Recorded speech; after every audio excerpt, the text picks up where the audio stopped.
Hello and welcome to Cage of Cat, and today we're playing Roblox Skyblock. So if any of you don't know, Skyblock started out as just a Minecraft challenge where you're on this island and you have to collect resources. You start like an island with just a tree, and you have to hope you got a sapling from the tree or multiple saplings. And you also have to build a water cobblestone generator, which is kind of the first time they ever really popularized Minecraft, which is basically where water and lava together and stuff like that. And that was the original Minecraft Skyblock, and there's so many other versions of it. And so usually the original one, a lot of versions had a second island of the sand and stuff of cactuses and stuff. And then your goal is to make it to the Nether, which would have its own set of resources as well. But yeah. That was the original Skyblock, and they put it onto a Minecraft server. I think it was Hypixel, I'm not sure. Where you have you kind of be like the original, all this stuff, but you can also buy stuff from the shop, and those gave you access to more resources, and made it so you wouldn't really have to restart the save and stuff. This is Roblox Skyblock, which is based off of that Minecraft servers version of Skyblock. So the Skyblock has kind of come a long way. So it's on Roblox. Someone decided to make a Roblox version, which is no duh. Someone's already made a Sky Wars on Roblox, even though that game isn't that good in my opinion. I honestly could probably build something better. Well, not wouldn't be able to do the scripting part. I mean, I might be able to build something a little bit better than Skyblock. I don't know, Sky Wars and Roblox. Just doing right now is just really pay to win on Roblox, Sky Wars and Roblox. And the Minecraft minigame version that's on multiple servers is much better, to be honest. But yeah, so yeah, and this Roblox Skyblock has multiple different core mechanics of it. The first one, the way to get money in the game is by farming, which is on the first core mechanics. It can even automate a farm 100%. I'm sure automating my wheat farm, but it's never gonna be fully automated. I just need so many totems and so much iron. But yeah, I'll explain how that stuff works later. Both farms you can place down a crop seed and you can grow it. You start with 5 wheat and then you grow a crop. Eventually over time you'll get more seeds of it. That works for all the main crops you can plant on soil and stuff. There's also the berry bushes, which you can also sell the berries from them. And to get the berry bushes you have to you start off on your island, and then the only way to get more of them is either to steal them from other people's islands, which I would not recommend because there's a problem in this game where people just steal stuff from each other's islands. It's super not unfair and stuff. I'll explain that later. Another way is you have to hope that your berry bush produces more berries. I can buy a starter pack, which gives you some berries as well. Berry seeds, I mean. Berry seeds are super hard to get. So they're worth a lot in trading. You can probably get 100 iron from one seed. This is how much they're worth. And for some reason, Thomas has got my cousin Thomas, technical shrimp free, him. He got a lot of berries in this game, so I was able to, get a whole army of berry trees and stuff. All I mean is 8 bushes, just from natural luck from this tree bush is producing more berry seeds. So yeah, I was able to he gave me a few, and then I started getting seeds from that. So I have 5 on my island. I plan on planting them all over my island too. But anyway, one of the major problems in this game is people will go you can go visit other people's islands. You can either give them just visiting privileges so they can come over and visit your island, or even building privileges where they can flat out build on your island. Problem is you can also break stuff, and it's okay with me if you're building as a team. That's cool. I built as a team with my younger brother. He's the one who built the giant tower on the other island I built next to my main island. And I'll show you that, I think, at the end of the video. It's not finished yet. I still need another blue flower to get the stupid dye for the one window I need. And Gavin still needs to build a roof. But yeah. But on top of that, that's kind of how the farming works. And then this is me selling the stuff to this NPC. You can also buy stuff. I think I'm going to buy a clay totem at some point. So anyway, there's totems. So let me explain how to do this. 2 types. There's crop and ore totems. How crop totems work is they're basically, what they do is that you place them down next to a field of that type of crop. They're based off of for example, if you place a wheat totem, a crop of wheat, what it'll do is it'll pick up some of the wheat that's placed there. You guys pick up the 4 things of wheat, and it'll also plant down seeds for it. The problem is, more than 4 plants, it kind of gets overwhelmed, but And one like the not the most recent update, but like the last update, what they did is when they also had the stupid floral benches to explain why I dislike it maybe later. But yeah. Anyway, I'm actually explaining this area for my island totem. So this is also the building aspect. I'll tell you that later. But you can actually hook up the conveyor belt that's in, and then you can put it to a chest, so you can put your wheat and stuff like that. And that allows you to store like on the conveyor belt chest things. Allows you to store a lot more wheat and stuff.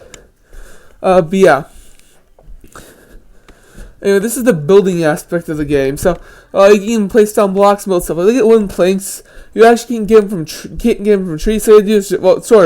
Well, there's more steps. First, you have to cut down the tree to get wood, and then you have to get another building tool, and you have to have coal and stuff to fuel it, and then you can turn wood into wood planks. So what you're gonna have to do when you start out here, go to someone else's island or build across to the portal island. I built mine to build them like together, if that makes sense. Like I built my two islands together, so it kind of looks like one island now. And I built a second one up there, if you can kind of see the staircase going up. But yeah, I eventually later in the video I started building like the throne that I'm gonna have for my island, just because I don't know, I felt like building that, showcase more of the building mechanic. But yeah. But with the crop totems, you can actually hook up conveyor belts and then put chests at the end and then they'll do stuff. They collect more of them. However, with ore totems, they work differently. Ore totems allow you to start. So if you go to the lobby of the world, there's ores in which you can mine to get some of the early game resources. However, when you're getting the money, you can buy ore totems, which allow you to actually start producing that ore on your island. Which is finding around the totem, and then you can start picking them up from the totem, as you can kind of see on my island, if that makes sense. So, I anyway have, the three main ores in the game are stone, which is used for crafting and building mainly. It's mainly used for building. Coal, which is mainly used for fuel. And iron, which is mainly used for advanced crafting. So you're going to need a lot of iron for a lot of you're going to need at least like a 500 iron to get all the crafting tools. And a lot of wood too. This is actually me crafting some stuff, like brick stairs. I think it's what I'm crafting, yeah. So that gives me the problem. I feel like this game might become like a freemium style game where it's like free to play but costs money to do basically anything in the game. With especially because of the floral bench being in the game. I can understand the starter pack, giving you some free stuff starting out. You can also get that stuff by playing the game normally. And I understand premium, like all the VIP thing they have in this game. All VIP does is gives you 100 cash for every little bit and cool tagging game. And I don't know what else it gives you. And then there's the floral bench. It's literally a crafting tool that is locked unless you pay Robux, like 100 Robux to get it. That's over $1, by the way. I can understand it's like 80 Robux, like $1. But, on top of that, it locks behind a lot of crafting, like, not progressive crafting, like crafting you need to progress for the game, but it locks off crafting that is meant for a lot of decorations. I can understand if it did that, but I don't know. It just feels kind of a freemium, in my opinion. I mean, how I would fix that is by, maybe making it like, I don't know, repurpose the Game Pass, like, maybe make it like, I don't know, maybe there'll be special types of crafting blocks, like customization ones, like the floor bench could be the first one. And then once a month they release a new one. And when we had the last Game Pass, we get the next one, like, just repurpose the Game Pass, so everyone can get the floral bench, say, the next month. And so just customization-based crafting two benches will be like, though for decoration, will be released once a month, a new one for everyone, and also a special one for people who buy the special new crafting block Game Pass. But it'll be the same Game Pass every time, they just repurpose the name of it and what it gives you in game, so... I mean, that's how I could foresee it being not as pay to win. It's just like early access content because the game's also in beta. But seeing that, in this version of the game makes you think there could be more crafting tools. Like you have to pay like 100 Robux for like, I don't know, say bee themed blocks. If you've seen my last two videos, you know I was working on the bee hobby because I was bored and wanted to do that in studio. But yeah. So yeah, that's the one problem I see with this game, is the floral bench even existing, the way how it exists right now. But yeah. So yeah, I think we covered a lot of that in the game. and at some point I'm going to cut the film and go to a different set of film. So the first major portion of the game is like farming, like selling stuff to build up your island. The second major thing is like collecting resources. It kind of goes along with the farming and collecting resources, which is like getting better tools and crafting materials, and building goes along with that. And yeah, I just cut the film, so that's not the new part. What I mean is I stopped filming and decided to refilm. But yeah, this is my throne thing I built out of brick. I don't know, it's kind of like a weird detail thing up on the island. But yeah. Anyway, so then the next thing I'm going to mention is after building, collecting resources, and kind of getting better in the game. Okay, this is the tower I was talking about, so I'm going to show it off to you now. So the floor is the same with a different colored glass, and that's in the building tools I use for my brother. I gave to my brother to help build the thing, because I gave him build permission to help me build this tower. I mean, I trust my brother and Thomas to build permissions, but not my other people. But yeah, I'm missing the stupid blue flower for the thing. But yeah, for the one window, but yeah. Anyway. And so I mentioned those building, crafting, and farming are some of the big mechanics. And also getting money, and the totems are cool and interesting. So what's the last thing? Well, there's the adventures. There's only one currently in the game. I don't know if they're going to add more. But I think this could be a really interesting mechanic that keeps the game popular for a long time. And they built off of this mechanic. However, if they don't build off of it, the game will still be good. It'll just feel like, I don't know, there could have been more of that part of the game. So this adventure, you need like a special item to go to the adventure. On top of having the sword, you need the buy a island pass, just 200.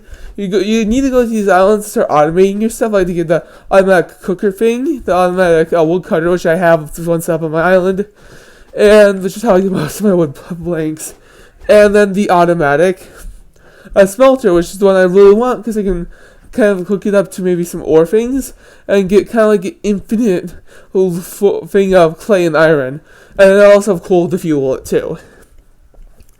But that's something I seriously messed up. But this is Slime Island, the first adventure. You can mine ores here. Not as much as the people, there's not as many people in the lobby, so you can get ores faster here. There's also slimes, so when you kill them, you can get slime balls which you can sell to go up, get more crash. Or you can, the other thing is the slimes can drop sticky gears. Sticky gears are used like the automation I said before. Three types of slimes, like blue, like you saw in the video, green is just the most common, and pink, which is absurdly rare. You can guess which one automatic smelter is the pink, so you can see people asking for pink sticky gears a lot in chat. Because they're just so valuable. I honestly want to see more adventures like this, maybe surround more of them around the main lobby, because if you look at the game's thumbnail, it shows the main island of, like I showed you before, and then all these adventure islands around it. So I wonder if they're going to add more islands like this over time. But yeah. I hope they do, because the adventures are cool. I just only was here for a little bit. I'll usually be here for a few hours, and I've actually get a lot of bread in my inventory to break and kill you. But I was like, that's me selling my samples. So I normally would have been here for maybe if I was seriously not just showing the game off a little bit, because I spent hours of time in this game. I mean, I would honestly show off if I was normally playing the game, if I also could make longer YouTube videos and more than 15 minutes long, I would probably have spent more an hour at least at Slime Island, just if I was seriously going there. But yeah. And I'm just gonna collect my berries and then I'm gonna end out the video. Also, what do you guys think of my island? I try to be more natural with some artificial areas like the throne area. I'm gonna probably build more off of that area soon, and build more islands all over the place. But it's the end of the video. Remember to like and subscribe to Cage the Cat on YouTube, and peace.